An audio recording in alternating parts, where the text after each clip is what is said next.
안녕하십니까. 인포마켓 강용훈 대표입니다. 오늘은 자극적인 제목의 어떤 글이 나왔길래 소개를 해드리려고 합니다. 무시할 수는 없고요. 세마이 어널리시스라고 국내 블로거들한테는 꽤 많이 알려져 있는 전문 잡지라고 해야 되나요? 장외 애널리스트라고 하는 분들이 글을 쓴 건데요. 유명한 분이 이제 딜란 파텔인데 그분이 이제 공동 저자와 함께 글을 썼어요. CXL is dead. 그래서 풀 제목은 CXL is dead in the AI era입니다. AI 시대에는 CXL이 죽었다 이런 뜻인데요. 굉장히 자극적이죠. 작년에도 이런 이제 자극적인 제목이 많이 나왔었는데 한번 들어볼만 합니다. CXL에 관해서 이미 엔비디아에서 작년에 NV링크라는 효율적인 메모리 이용 전달 체계를 만들었기 때문에 크게 융성하기 힘들 것이다 이런 논리로 설명을 드렸는데 좀 더 정교하게 이렇게 이 논리를 펼쳤고요. 저도 이번에 많이 배웠습니다. 첫 번째 이제 이분이 주장하는 건 조용히 사라져 간다 이거죠. 2, 3년 전만 해도 큰 역할을 할 걸로 기대가 됐는데 AI 시대에 접어들면서 의미 있는 수준으로 되지 못했다고 이렇게 이야기를 하고 있거든요. 그러니까 CXL에 관련된 컨트롤러, 그 다음에 스위치, 익스펜더블 메모리 이런 것들이 큰 역할을 하지 못하고 있다고 냉정하게 평가를 하고 있습니다. 이제 두 번째는 그럼에도 불구하고 여전히 AI의 조력자로 밀어붙이는 사람들이 많다는 거죠. 그래서 일부 전문가들이 그렇게 하고 있고요. 어떤 축에서는 2028년까지 CXL의 관련 시장 규모가 150억 달러로 예상을 하고 있는데 이것도 완전히 엉터리다 이겁니다. 여기 글에서는 데드롱이라고요. 완전히 틀렸다 이런 문구도 원문 한번 읽어보시면 이런 문구도 찾을 수가 있습니다. 왜 이렇게 말이 안 된다고 생각하느냐. 저자는 우선 현상이 그렇다는 거죠. 세 번째 이야기는 엔비디아가요 이거 사용 안 한다고 하는 겁니다. CXL을 아주 조금만 사용하고 있고 AMD 300A만 이거를 채용을 하고 있는데 AMD에서 내놓은 300X는 이론만 적용을 하고 있고 실제 이게 나타나지 않고 있다고 하거든요. CXL이 우리가 알고 있는 상식하고는 많이 다르죠. 엔비디아가 이거를 본격적으로 채용하지 않고 있다. 이 말에서 저희가 좀 충격을 받을 분들이 많을 것 같습니다. 그래서 왜 채용을 안 하느냐? 이게 대역폭 때문에 그렇다고 하거든요. 대역폭은 제가 저번에 항상 설명드렸지만 시간당 신호의 전송 속도를 대역폭이라고 하잖아요. 그래서 엔비디아가 이제 채용하고 있는 이 H100을 보시면 여기 위에 이제 네모는요 HBM입니다. 요 주변을 비치 프론트 또는 쇼라인이라고 이렇게 표현을 하더라고요. 칩 하시는 분들이. 요 위에 쇼라인은 두 개는 완전히 HBM에만 할당을 한다 이 말입니다. 근데 양옆에는 GPU하고 교통을 하기 위해서 이 신호 전송 체계를 붙인다고 해요. 그 양쪽 옆에 있는 거를 뭐라고 하냐면 SerDes라고 합니다.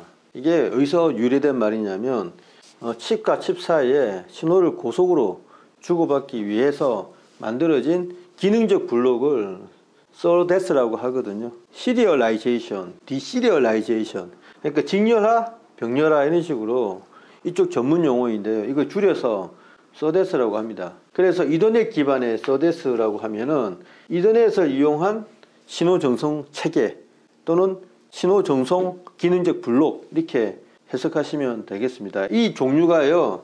NV링크도 있고 구글에서 만든 ICI도 있고 그렇거든요. 이런 것들을 지금 양쪽 옆으로 채용을 한다 이겁니다. H100이나 A100에 이 옆에 쭉 있는데 이렇게 이 저자가 뜯어보니까 H100 같은 경우는요 PCI 기반의 CXL이 이제 PCI 기반이거든요. 이 PCI는 이제 인텔에서 만든 그 주변부 컴포넌트가 신호를 주고받기 위한 프로토콜이라고 제가 말씀했지 않습니까? 요거는 단 16개의 레인만 썼다고 합니다.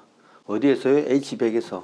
나머지는 C2C라고 요거는 이제 GPU하고 CPU 자체적으로 만든 CPU 있지 않습니까?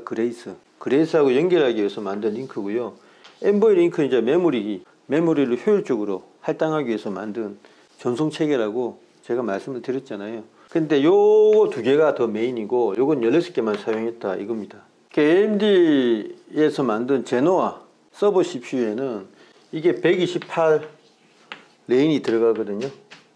굉장히 크게 비교가 되죠. 왜 이렇게 사용을 하지 않느냐? 이게 왜냐하면 이게 대역폭이요 7배가 차이 난다고 하거든요. 뭐하고요? NV링크하고 PCI 기반의 CXL하고 성능 차이가 그렇게 나는 겁니다.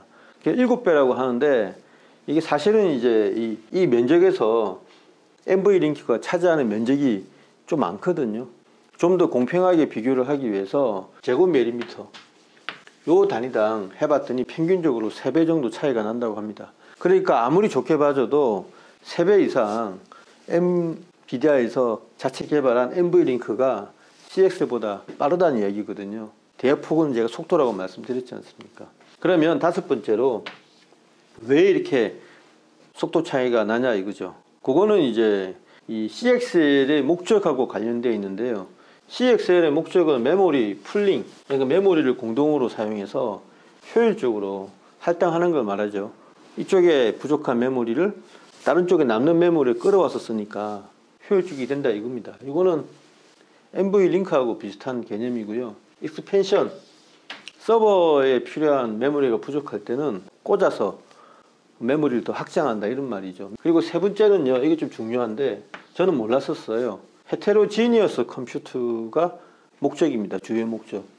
이게 무슨 말이냐? ASIC라고요. 그 맞춤형 칩 있지 않습니까? 주문자 맞춤형 칩. 그거하고 일반적으로 범용의 CPU하고는 잘 소통이 안 된다고 하는데 요거를 어떤 식으로 소통을 하냐 하면 CXL이 low latency, 그러니까 저지연 시간, 그 다음에 coherent interconnection, 그러니까 정합성이 높은 인터커넥션을 통해서 이종의 ASIC하고 범용의 칩 간의 연결을 효율적으로 해준다 이 말입니다.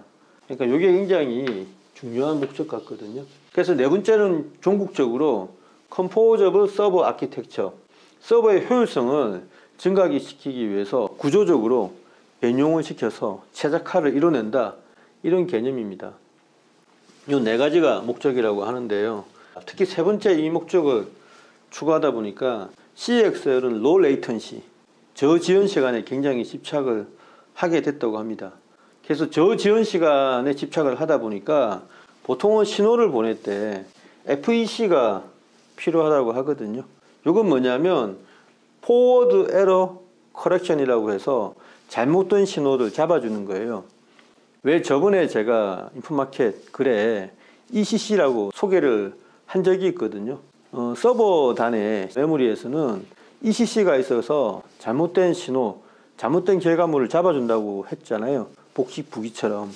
그 ECC처럼 FEC도 신호 전송 체계에서 오류가 있을 때 잡아주는 역할을 하는데 이게 용량을 차지하고요. 용량만 차지하는 게 아니고 레이턴시, 그러니까 지연 시간을 더 늘리는 그런 악영향을 미친다고 합니다. 그것 때문에 CXL 진영에서는 FEC를 거의 사용하지 않든가 사용하더라도 가장 낮은 버전의 가장 가벼운 형태의 FEC만을 사용했다고 합니다.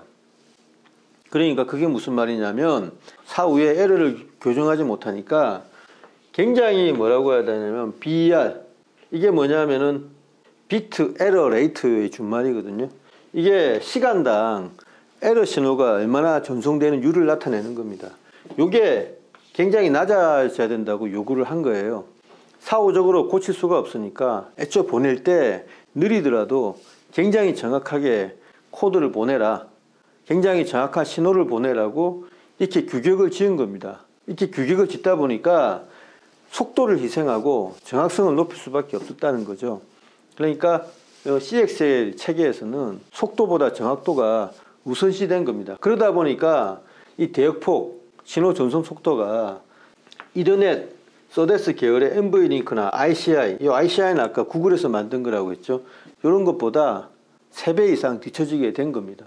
한마디로 이 AI 시대에 맞지 않는다 이 말이죠. 이 저자는 뭐라고 하냐면 AMD가 CXL에 집착하는 한 엔비디아를 이길 수 없다라고까지 이야기를 하거든요. 이거는 들어볼만 합니다. 이게 대역폭 때문에 엔비디아가 안 쓴다는 거잖아요. 어려운 설명이었지만 간단하게 이야기하면 제왕인 엔비디아가 안 쓴다 이거예요. CXL은 안 쓴다. 간단하게 설명하면 그겁니다. 왜? 대역폭 때문에. 이 대역폭이 왜 낮아졌나는 제가 설명을 드렸는데 CXL은 대역폭보다 정확도에 로우 레이턴시에 더 집착을 하는 거고요. 그러니까 왜 그러면은 엔비디아에서는 낮은 지연 시간을 중요하지 않느냐? 이게 지금 매시브 워크로드, 그러니까 엄청난 어떤 작업량이 병렬 처리되는 이 엔비디아만의 AI 세계에서는 이 지연 시간이 30나노세컨드가 됐든 300나노세컨드가 됐든 큰 문제가 없다는 겁니다. 한마디로 병렬 처리 특성 때문에 지연 시간이 중요하지 않으니까 지연 시간에 집착을 해서 정확도에 더 목숨을 건 CXL은 크게 필요가 없다는 거죠. 빨리 신호를 보내가지고 그 중에 빨리 보내다 보면 오신호도 들어갈 거 아니에요, 많이. 그러면은 FEC 가지고 나중에 고쳐도 된다 이겁니다. 다만 FEC를 넣다 보니까 지연 시간이 늘어나는 건데 그 병렬 신호 데이터 전송 체계에서는 지연 시간이 좀 늘어나도 큰 문제가 없다는 거죠. 이게 세계관의 차이인데요. 이게 참 큰 의미가 있습니다. 그리고 여러분들이 CXL에 대해서 많은 기대를 하고 계신데 이런 의견도 있다는 것을 받아들이셔서 현명하게 자금 관리를 하셨으면 좋겠습니다. 반드시 이게 맞다는 건 아니지만 한 번쯤은 들어보면 좀 가슴이 서늘한 그런 구석도 있습니다. 네, 감사합니다.